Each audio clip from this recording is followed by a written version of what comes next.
Blind Item News, ang aktor malabong makascore sa batang aktres. Jowa na kaya o nililigawan pa lang na baguhang yang aktor ang isang baguhan din na batang aktres?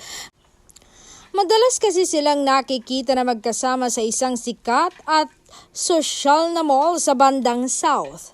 Regular talaga silang nagpupunta roon pero kasama nila lagi ang nanay ni Bagets, aktres. Hindi na sosolo ni yang aktor ang girl.